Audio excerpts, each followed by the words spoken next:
China quietly doubles troop levels in Hong Kong, envoys say. Here's a summary of the article.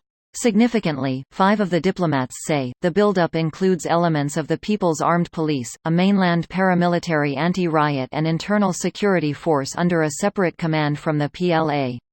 While Reuters was unable to determine the size of the PAP contingent, envoys say the bulk of the troops in Hong Kong are from the PLA. PAP forces would be likely to spearhead any crackdown if Beijing decides to intervene, according to foreign envoys and security analysts.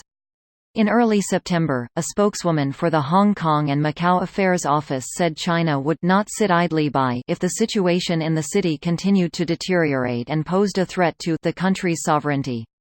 A Hong Kong police spokesperson told Reuters the police force was capable of maintaining law and order and determined to restore public safety in Hong Kong. News of the reinforcements in Hong Kong comes as city officials are bracing for more demonstrations on Tuesday, October 1, the 70th anniversary of the founding of the People's Republic of China.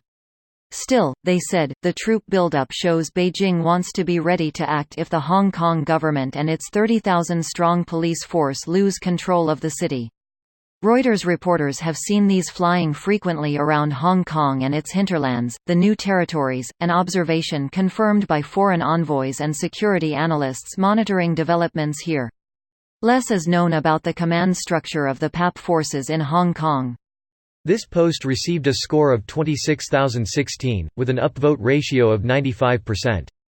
Here are the top comments in response to this article.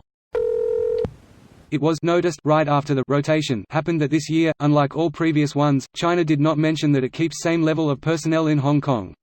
It was astounding how many comments on Reddit about that rotation were just routine, this is a non-story when it happened. China bolstering their forces and rotating in troops willing to commit atrocities was obvious.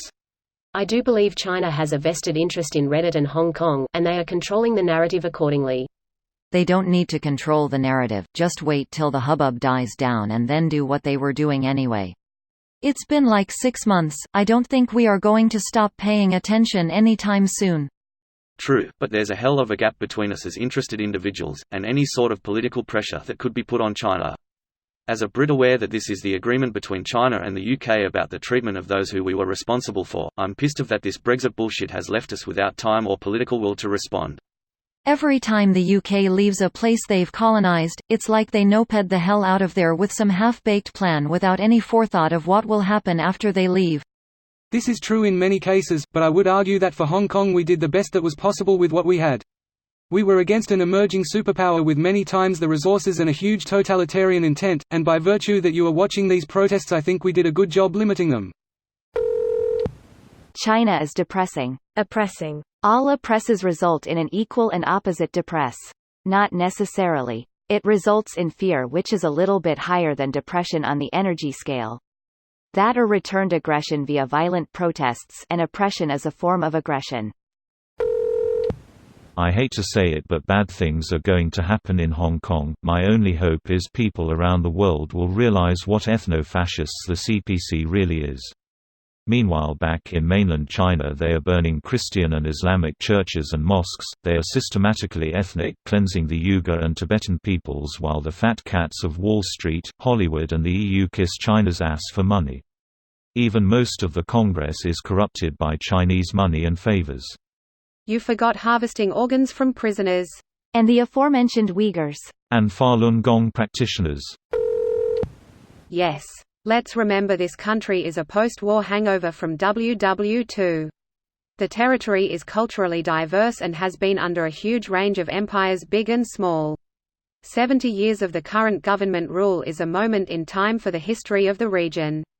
The Chinese government doesn't own the history or the world or the people it governs. In fact, it sounds like they should have hung it up about 5 years ago. Democracy in mainland China is needed. This video was automatically created by Reddit to speech. The article and comments in this video were selected from Reddit according to their upvotes, and any paraphrasing was performed by smmry.com, without any human intervention.